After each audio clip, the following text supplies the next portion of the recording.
another Disney remake or another adaptation. It depends on the usage of the word. I would say Beauty and the Beast was a remake. Dumbo was a remake. Alice in Wonderland was more of an adaptation. Maleficent was more of a spin-off. The Jungle Book was kind of a much different movie from the original animated movie, so I wouldn't even call that a remake. But in any sense of the word, Disney's using the term remake to make money off of their original animated movies, banking on that nostalgia. Is it something that everyone's been okay with? Well, I've been hearing mixed opinions. Some people really dig it to the point where they're like, finally, a movie and not a cartoon movie. Okay. And then I hear some people say they just don't like it at all and they think it's just a big cash grab and they're tarnishing the original's legacy. Which, I mean, we have the direct-to-video sequels for that, so, I mean, I don't know. To me, I just watch everything with an open mind and I give everything a chance. But up until this point, most of them I haven't liked. My favorite of the bunch was probably Alice in Wonderland, just because Tim Burton had such a style to it. The Jungle Book was fine, Cinderella was fine, Beauty and the Beast was kind of lame, and Dumbo was just terrible. Now we have Aladdin. Now we did Aladdin. Aladdin's one of my favorite animated movies ever. It might be one of my favorite just Disney movies in general. Like, that movie is so quotable, so memorable. Probably not the best written of the bunch, but still, everything about it is just so good. Like, has such an energy to it. And even the stuff that maybe hasn't aged too well, or some of the writing choices that are made in it, I don't know. It makes it more fun to watch still. Like, it's just a fun movie to watch that still has some bittersweet moments, especially by the end. Robin Williams, of course, as the genie is one of his best performances. So for them to make a sequel to that, I wasn't so sure. I thought people would be holding on to the Robin Williams portrayal of the genie too much and would maybe cast this one aside. Maybe people wouldn't come out for it as much, but the movie made a ton of money this weekend, so I guess people are still eating this crap up. But that's the thing, I wouldn't even call it crap, because surprisingly, Aladdin, the 2019 movie, is actually pretty good. Yeah, weirdly enough, it's my favorite of these so-called Disney remakes so far. Since the beginning, I've been defending the casting of Will Smith as the genie, because I thought, hey, that's a good casting. It's not picking someone who will be copying Robin Williams. Instead, they're gonna do something different with the character. Find someone who has that same kind of charisma, but will do something different with it. You know, not the same kind of humor. And that's exactly what Will Smith brings to the role. He is still the genie character. He still has a lot of the same lines, but you know when there's certain improv moments in the original that aren't brought back in the new one. In the new one, they add some different charms to it that is totally Will Smith. It is totally in character, and honestly, he did a great job. He was the best part of the movie. The songs, he was putting a lot of energy into them. I was a little turned off by the clip they shared of Prince Ali before the movie was released. It just didn't look like it was too special with the choreography, especially for Guy Ritchie, who was directing. You would think he would maybe bring a lot more to a musical number. But that scene they shared online was actually the lesser of the musical numbers, because the second half of Prince Ali, which wasn't in that clip, which is in the movie, is pretty good. The Friend Like Me sequence is so good that I was actually surprised they were able to pull it off the way they did in live action form.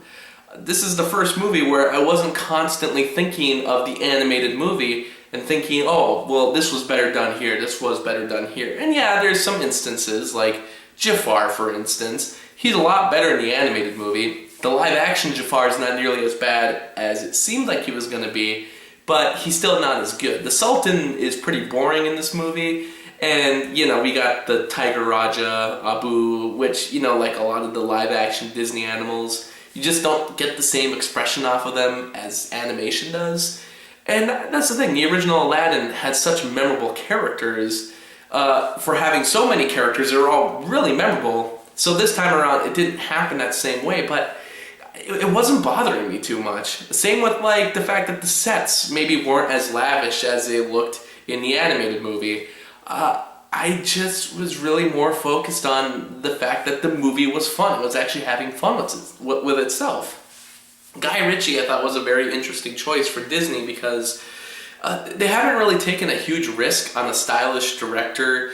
I would say the farthest they've gone is James Gunn, and he's more of story-wise stylish, not even just filmmaking-wise stylish. Like, I'm thinking Edgar Wright, Phil Lord, and Chris Miller, people with very distinct styles who tried to do a Disney movie and they got fired or they got kicked off the project. I didn't really think Disney would go too outside the box, and picking Guy Ritchie, someone who's very stylish, I didn't know how it was going to work out. I thought Guy Ritchie would maybe get dumped pretty quick.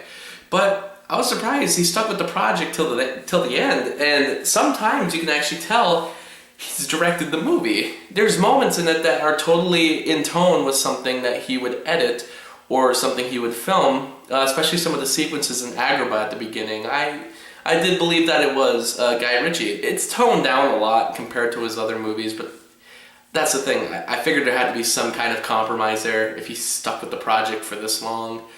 Yeah, the musical sequences, really good. There's a new song in it that's not that great, but I don't know. It's just more because it didn't really fit in with the other songs. The original songs were written by Tim Rice, did the lyrics, Alan Menken did the music. Alan Menken kind of came back for this one, but it wasn't Tim Rice this time around doing the lyrics. They had these other people do the lyrics, and you could tell that the song just didn't really match with the other ones from the original.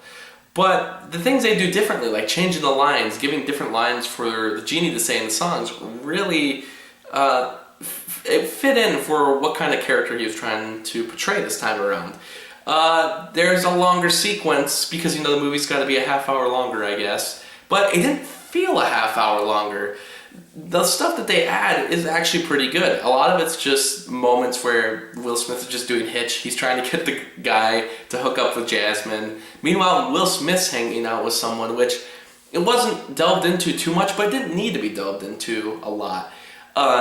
It was there just to kind of give the genie something else to do, and I thought it was fine, especially since Nassim Pedrad and Will Smith actually kind of had some sort of chemistry, and I thought they were both pretty funny in the roles, so for me it worked.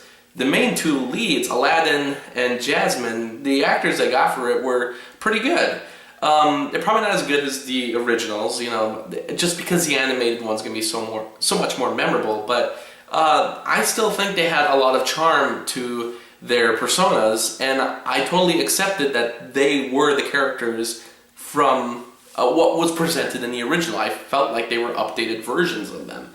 And I don't know, this was like the first Disney live-action remake that seemed to have the same magic as the original, even though it does a couple things not as good. I mean, like Iago, for instance. Like, why not just bring back Gilbert Gottfried? You had Alan Tudyk in the role, but then you didn't really do anything with it. He was just talking like a parrot.